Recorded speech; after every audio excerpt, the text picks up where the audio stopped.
Hi friends, welcome back to my channel. ఎలా ఉన్నారు అందరూ? బాగున్నారా? ఈరోజు వీడియోలో బ్రెడ్ కట్లెట్ ఎలా చేయాలో చూసేయండి. బ్రెడ్ అనగానే చాలామంది చాలా రకాల స్వీట్లు ఇవన్నీ చేస్తూ ఉంటారు. మా ఇంట్లో మాత్రం స్వీట్లు చేస్తే అసలుకే తినరు. స్పైసెస్ అయితే చాలా బాగా తింటారు. అందుకనే కారం కారంగా ఎమ్మిగా టేస్టీగా హెల్తీగా బ్రెడ్ కట్లెట్ చేసుకుందాం. అయితే బ్రెడ్ కట్లెట్ టేస్ట్ అయితే చాలా బాగా వచ్చింది. అందుకని ఈ వీడియోని మీతో షేర్ చేస్తున్నాను. బ్రెడ్ కట్లెట్ మీకు ఎవరికి తెలియకపోతే ఒకసారి ఇలా ట్రై చేయండి. చాలా బాగుంటుందండి. హెల్దీ బ్రేక్ఫాస్ట్ తిన్న ఫీలింగ్ కూడా వస్తుంది. స్నాక్స్గా కూడా తినొచ్చు. పిల్లలకు కూడా అప్పుడప్పుడు ఇలా చేసి పెడితే చాలా హ్యాపీగా ఫీల్ అయిపోతారనమాట. సండేలు ఖాళీగా ఉంటారు కదా, అప్పుడు ఏవైనా పిల్లలకు తినాలనిపిస్తే ఇలా బ్రెడ్ కట్లెట్ చేసి పెట్టండి. హెల్దీ ఫుడ్ ఇచ్చిన ఫీలింగ్ అయితే మనకు వస్తుందండి. ఎందుకంటే ఇందులో పొటాటో, క్యారెట్ ఇవన్నీ కూడా ఉపయోగిస్తాం కాబట్టి కాస్త హెల్దీ ఫుడ్ ఇచ్చినంత ఫీలింగ్ అయితే మనకు వస్తుంది. అయితే బ్రెడ్ కట్లెట్ ఎలా చేయాలో ఈ వీడియోలో చూసేయండి. దానికోసం నేనైతే ఒక పెద్ద బ్రెడ్ ప్యాకెట్ని అయితే తీసుకున్నాను. ఎందుకంటే మేము ఎక్కువగానే తింటాం కాబట్టి పెద్దది తీసుకున్నాను. ఇలా బ్రెడ్ ప్యాకెట్ని పక్కన పెట్టుకొని ఇంకా పొటాటో, క్యారెట్ని బాగా పొట్టు తీసేసి శుభ్రంగా కడిగి ముక్కలుగా కట్ చేసి ఉడకపెట్టుకొని మెత్తగా ఉడికేంత వరకు ఉడికించుకొని పక్కన పెట్టుకోవాలి. ఇప్పుడు స్టవ్ పై కడాయి పెట్టుకొని ఆయిల్ వేసుకొని అందులోనే ఆవాలు, జీలకర్ర, కొద్దిగా శనగపప్పు వేసుకోవాలి. ఇంకా నచ్చితే ఎండుమిరపకాయ ఇవన్నీ కూడా వేసుకోవచ్చు. పిల్లలు తినరు కదా, అందుకే స్కిప్ చేసేసాను. ఇప్పుడు అందులోనే ఆనియన్స్, పచ్చిమిరపకాయలు, కరివేపాకు వేసుకొని కాస్త బ్రౌన్ కలర్ వచ్చేంత వరకు వేయించుకోవాలి.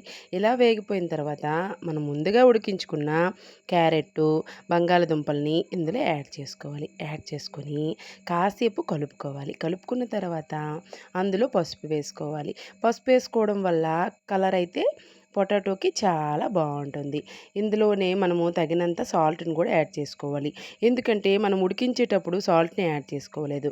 అందుకని ఇందులోనే రుచికి సరిపడా ఉప్పును మొత్తాన్ని కూడా యాడ్ చేసుకొని కలుపుకోవాలి. ఇప్పుడు అందులోనే రుచికి సరిపడా కారం కూడా యాడ్ చేసుకొని బాగా కలుపుకోవాలి.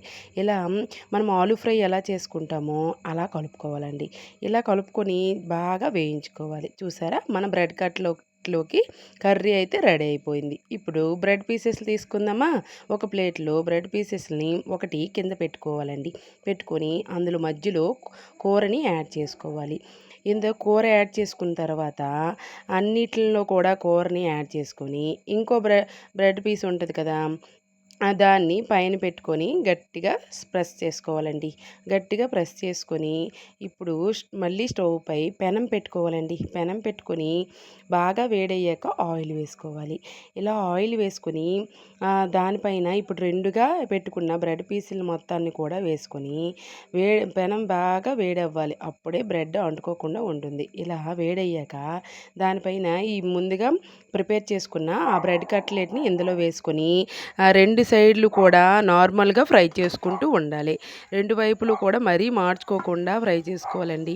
నేనైతే కొద్దిగా మార్చేసాను, మీకు ముందుగానే చెప్తున్నాను. మార్చుకోకుండా ఫ్రై చేసుకుంటే మనకి ఎంతో రుచికరమైన బ్రెడ్ కట్లెట్ అయితే రెడీ అయిపోతుంది. నిజంగా చెప్తున్నానండి, మీరు ఒకసారి ఇలా ట్రై చేయండి. హెల్దీ బ్రేక్ఫాస్ట్ తిన్నంత ఫీలింగ్ అయితే మీకు వస్తుంది. ఇంకా పిల్లలకు కూడా స్నాక్స్కి కూడా ఇలా పెడితే మళ్ళీ మళ్ళీ అదే స్నాక్ కావాలంటారు. అంత బాగుంటుందండి. వీడియో మాత్రం నచ్చితే లైక్ చేయండి. మరిన్ని వీడియోస్ కోసం మన ఛానల్ని సబ్స్క్రైబ్ చేసుకోండి. ఇలాంటి వెరైటీ రెసిపీస్ కావాలంటే కామెంట్ చేయండి. ఈ బ్రెడ్ కట్లెట్ మాత్రం టమాటో కెచప్తో తీసుకుంటే ఇంకా బాగుంటుంది. ఇది ఫ్రెండ్స్ వీడియో.